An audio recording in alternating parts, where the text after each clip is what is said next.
সারা বাংলাদেশের পরিকল্পনার কথাই বলব। রাজধানীর সিরিডাপ মিলনায়তনে নগরায়ন ও আঞ্চলিক পরিকল্পনা নিয়ে চতুর্থবারের মতো আন্তর্জাতিক সম্মেলনের আয়োজন করে বাংলাদেশ ইনস্টিটিউট অব প্ল্যানার্স।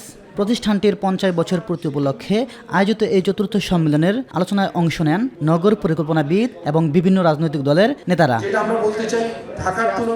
এ সময় পরিকল্পিত বাংলাদেশ, নগর অঞ্চল এবং গ্রামীণ এলাকার উন্নয়ন ও রাজনৈতিক অঙ্গীকার নিয়ে আলোচনা করেন বক্তারা।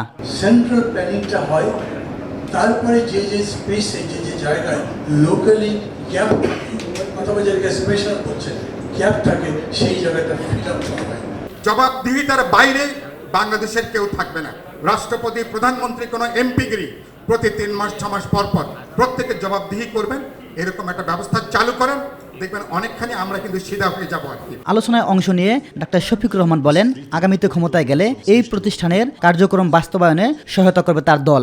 পরিকল্পনা হবে সাস্টেইনেবল, ভিশনারি, দূরে দেখবে, সমন্বিত হবে, টেকসই হবে, তার নামে না পরিকল্পনা। রাষ্ট্রের এরকম কোনো সেবার জায়গায় আল্লাহ যদি আমাদেরকে যাওয়ার সুযোগ দেন, আমরা ইনশাআল্লাহ আপনাদেরকে সম্মান দিয়ে শুধু অ্যাকোমোডেশন না, আপনাদেরকে ফ্যাসিলিটেট করবো।